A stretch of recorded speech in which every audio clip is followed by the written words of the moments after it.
26편입니다. 시편 26편 1절에서부터 12절까지 말씀을 읽겠습니다. 내가 나의 완전함에 행하여 싸우며 흔들리지 아니하고 여호와를 의지하여 싸우니 여호와여 나를 판단하소서. 여호와여 나를 살피시고 시험하사 내 뜻과 내 양심을 단련하소서. 주의 인자하심이 내 목전에 있나이다. 내가 주의 진리 중에 행하여 허망한 사람과 같이 앉지 아니하여 싸우니 간사한 자 동행하지도 아니하리이다. 내가 행악자의 집회를 미워하오니 악한 자와 같이 앉지 아니하리이다. 여호와여 내가 무죄함으로 손을 씻고 주의 제단에 두루 다니며 감사의 소리를 들려주고 주의 기이한 모든 일을 말하리이다. 여호와여 내가 주께서 계신 집과 주의 영광이 모은 곳을 사랑하오니 내 영혼을 죄인과 함께 내 생명을 살인자와 함께 거두지 마소서. 그들의 손에 사악함이 있고 그들의 오른손에 뇌물이 가득하오나 나는 나의 완전함에 행하오리니 나를 성량하시고 내게 은혜를 베푸소서. 내 발이 평탄한 데에 섰사오니 무리 가운데에서 여호와를 송축하리이다. 아멘.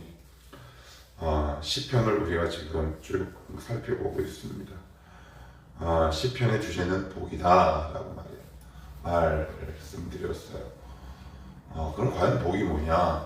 하나님께 피하는 것이 복이다. 그러면 하나님께 피한다는 건 구체적으로 무엇을 말하고 있는 것인가? 그래서 지난주 우리 25편, 4편, 3편에서 제가 이제 출애굽 비유를 들어서 이렇게 말씀을 드렸어요. 다윗은 자기에게 일어난 사건을 출애굽 사건과 연결해서 생각한다. 이야기는 뭐냐? 다윗은 지금 하나님께 피했어요. 그래서 그냥 하나님 도와주세요 라고 기도하는 것 중요하지만, 근데 우리가 거기서 더 깊이 나가고 더 중요한 건 뭐였냐면, 다윗이 출애굽 사건을 자신의 문제와 동일시했던 것처럼 우리도 하나님께 피한다는 것은 말씀을 통해 내 삶을 조명해보고 해석해내는 것, 이게 굉장히 중요해요. 그래서 막 주여 주여 막 이렇게 해도 나는 하나님의 뜻을 잘 모르겠어. 우리가 물론 열심히 성경 읽어도 우리가 어떻게 하나님의 그 큰 뜻을 다 이해할 수 있겠습니까? 그런데 난 되게 기도도 열심히 하는데 왜 그럴까? 만약에 이렇게 생각이 들면 내가 지금 말씀에 피하고 있는지를 잘 살펴볼 수 있어야 돼요. 안 그러면 기도는 열심히 하는데 막 마음이 헛헛하고 곤고합니다. 그래 기도하는 거 피하는 게 아닌가? 맞습니다. 그러나 조금 더 구체적인 건 말씀을 갖고 피하는 거다. 말씀 안으로 피하는 거예요. 이 말씀이 나와 관계된 말씀이구나. 왜요? 다윗도 출애굽 사건을 자신에게 일어난 사건으로 해석했기 때문에 그래요. 자, 그러면 말씀으로 피한다. 그러면 언제까지 피하면 좋을까요? 언제까지? 그 이야기에 관해서 오늘 이야기가 다윗은 쓰고 있는데, 특별히 9절을 한번 읽어봅시다. 9절 시작. 내 영혼을 죄인과 함께 내 생명을 살인자와 함께 거두지 마소서. 그래요. 이게 무슨 말일까요? 죄인과 함께 내 생명을 살인자와 함께 거두지 마소서. 그래서 학자들이 이야기하기를 이건 아마도 다윗이 나이가 좀 지긋한 무렵에 여러 어려운 일을 처한 상황에서 이 시편을 지었을 거라고 학자들이 추측을 한다고 합니다. 그러니까 나이도 어느 정도 먹었고, 그리고 나이가 많으면 억울한 일이 없으면 좋겠는데, 다윗이 나이가 많았다는 얘기는 즉 다윗은 왕이에요. 근데 왕에게 뭐 이렇게 억울한 일이 있을까요? 뭔가 속상한 일이 있을까요? 있었다라는 얘기죠. 예, 그 무렵에 지은 시. 그러니까 우리는 보통 다윗은 나이가 먹어서 문제가 없었다라고 생각하기 쉬운데 성경은 그렇게 이야기하고 있지 않다. 자, 그러면 죽을 때까지 피하는 거라 그랬어요. 그러면 어떻게 다윗은 피했는지 한번 1절을 보도록 합시다. 내가 나의 완전함에 행하여 싸우며 흔들리지 아니하고 여호와를 의지하여 싸우니 여호와여 나를 판단하소서. 기가 확 죽는 말씀이에요. 내가 나의 완전함. 근데 제가 예전에도 이 비슷한 표현을 두고 창세기 6장의 노아에 관한 본문을 살펴보면서 이렇게 말씀을 드렸어요. 노아는 당대 의인이요 완전한 자다. 그런데 창세기 6장 9절에 이렇게 증언하는데 바로 앞절인 8절에서는 그러나 노아는 여호와께 은혜를 입었더라. 그러니 여기서 말하는 완전함은 인간적인 완전함이 아니라 하나님이 우리를 그렇게 봐주시는 거예요. 봐주시는 거. 그걸 다윗은 뭐라고 얘기하고 있냐? 완전함이라고 얘기해요. 그러니까 무슨 얘기예요? 하나님이 나를 볼 때 완전하다고 봐주시는 거예요. 근데 완전해요? 완전하지 않아요? 완전하지 않아요. 여러분 여기서 굉장히 중요한 단서가 있어요. 신앙생활을 하다가 이제 점점 하나님과 이렇게 조금씩 멀어지다 보면 제가 참 여러 차례 말씀드리지만 우리는 말씀을 떠올린다고는 하지만 1차적으로 공격받는 것은 우리의 마음과 양심이거든요. 감정이 공격받아요. 그래서 하나님이 나에 대해서 뭔가 관계가 멀어지고 있다라고 내가 감정적으로 느끼는 경우가 많게 돼요. 사실 우리의 신앙은 말씀을 의지한다라고 하지만 내 감정에 빠지는 경우가 훨씬 더 많습니다. 왜요? 특별히 한국 사람은 그래요. 저도 한국 사람이잖아요. 저도 이렇게 감정에 휘둘릴 때가 얼마나 많이 있는지 몰라요. 근데 지금 다윗은 뭐라고 얘기하느냐? 하나님 저는 완전하지 않지만 하나님이 저를 완전하게 봐주셨사오니 그래서 나갈 수 있어요. 그 무슨 이야기예요? 자기의 감정과 느낌을 뛰어넘는 하나님의 시선과 말씀에 나의 신앙의 중심을 맞추고 있다는 얘기예요. 이게 굉장히 중요해요. 그래서 뭐라고 얘기하느냐? 흔들리지 아니하고 그래요. 흔들리지 않은 게 먼저예요. 완전함이 먼저예요. 완전함이 먼저예요. 이게 완전함이 어떤 완전함? 하나님이 나를 완전하다고 봐주시는 것. 예, 그걸 내가 알고 보니 하나님 저 흔들려도 이거 괜찮네요. 여러분 흔들리지 않는다라는 말은 전혀 안 흔들린다는 말이 아니에요. 우리가 완전하지 않는다는 말은 흔들릴 수 있다는 얘기예요. 그러니까 이건 하나님이 나를 완전하게 봐주시니 저 조금 흔들려도 하나님 저 그래도 하나님 앞에 나아갑니다. 바로 이런 표현이에요. 이게 훨씬 더 우리에게 와닿지 않습니까? 여러분 1절 잘못 해석하면 굉장히 무서운 말씀이 될 수 있어요. 완전하고 흔들리지 아니하고. 여러분 이건 무서운 말입니다. 근데 사실 우리의 실상은 흔들리고 완전하지도 않아. 그러니까 이런 말씀을 딱 읽으면 이건 너도 다윗에게나 맞는 말이야. 근데 결코 그런 말씀이 아니다. 다시 말씀드려요. 여기서 말하는 완전하다라는 건 하나님이 나를 완전하게 봐주시니 흔들려도 저 하나님 앞에 나가요. 이런 거예요. 여러분 얼마나 위안이 됩니까? 이 말씀이 우리에게 얼마나 위로가 됩니까? 하나님 저 완전하지 않아요. 흔들려요. 흔들리지 않는 편안함이 아니라니까요. 우리는 늘 흔들려요. 그런데 하나님이 나를 완전하게 봐주셔서 저 나갑니다. 그래서 이어서 이렇게 얘기해요. 여호와를 의지하였다. 그래요. 의지하였다. 그 주님이 나를 봐주신 그 시선 때문에 오늘도 주님 앞에 나아갑니다. 그러면서 1절 맨 끝에 이렇게 얘기합니다. 뭐가 억울한 일이 있었나 봐요. 나를 좀 판단해 주시옵소서. 이게 판단이라는 말은 사사기에 나오는 그거예요. 판단하다, 재판관. 그러니까 하나님 누가 옳고 그른지 좀 하나님이 좀 재판관이 좀 되어 주십시오. 근데 그 억울한 일이 무엇인지는 성경은 말하고 있진 않는데 하여튼 지금 처한 상황이 그런 상황이다. 자, 2절 한번 봅시다. 자, 그러면서 이렇게 얘기합니다. 여호와여 나를 살피시고 시험하사 내 뜻과 내 양심을 단련하소서. 그래요. 자, 그리고 이게 판단해 달라고 얘기를 하면 이렇게 얘기하죠. 하나님 제 나쁘죠?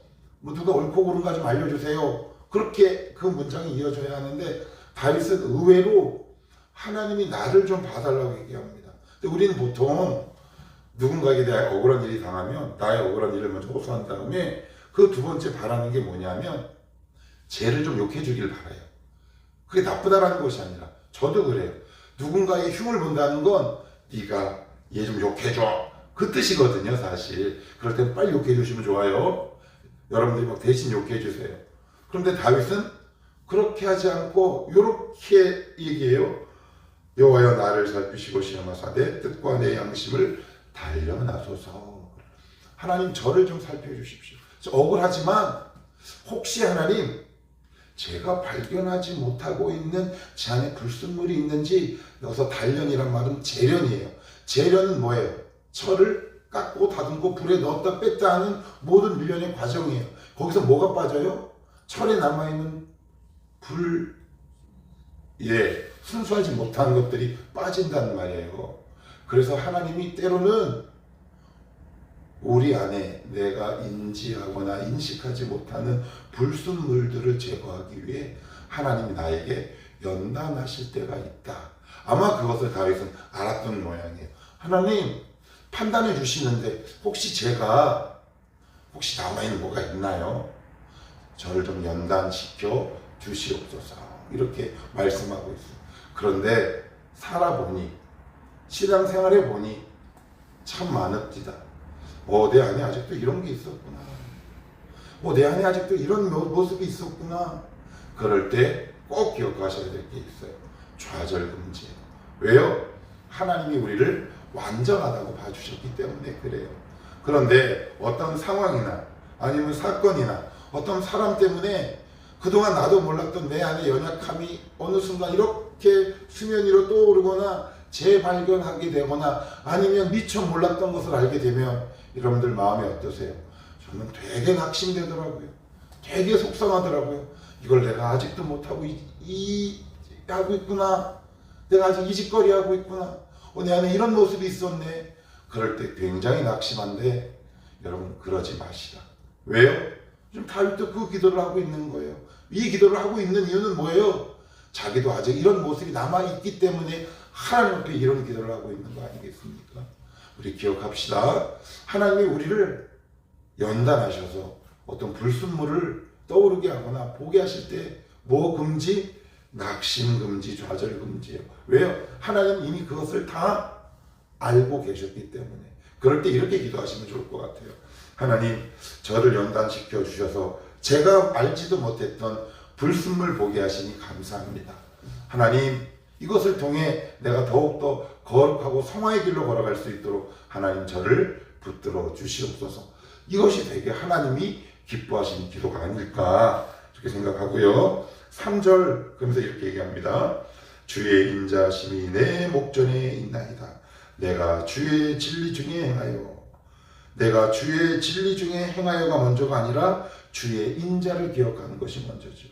우리가 진리를 행할 수 있는 것도 바로 주님의 자비 때문이다 라고 다윗은 지금 얘기를 하고 있고요. 자, 그러면 사람이 약간 좀 억울한 일을 당하면 두 부류로 나눠지죠. 어떤 사람은 선한 길로 가는 사람이 있어요.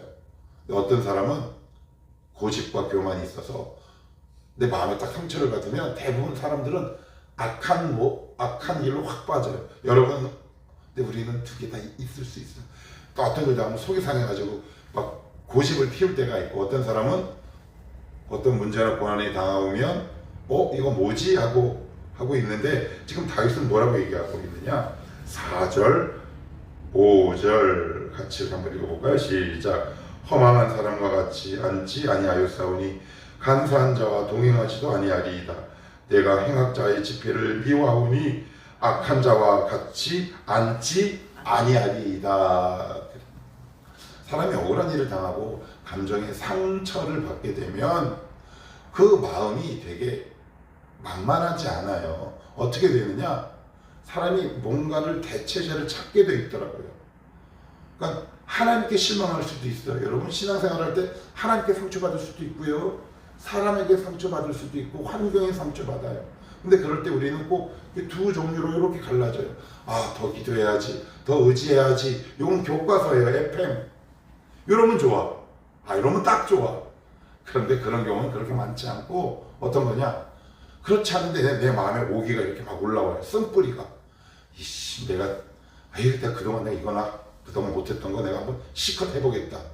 라든가 이런 경험 혹시 없으세요? 전 있더라고요. 전 많았어요. 이게 제 심보예요. 심보. 참 못돼 땡땡땡 못돼 먹었어. 근데 다윗은 여기서 되게 주목할 만한 단어를 사용해요. 집회라는 단어를 사용해요. 5절에 보시면 여기 보시면 행악자의 집회, 이게 무슨 말일까요? 집회, 모임이에요. 모임.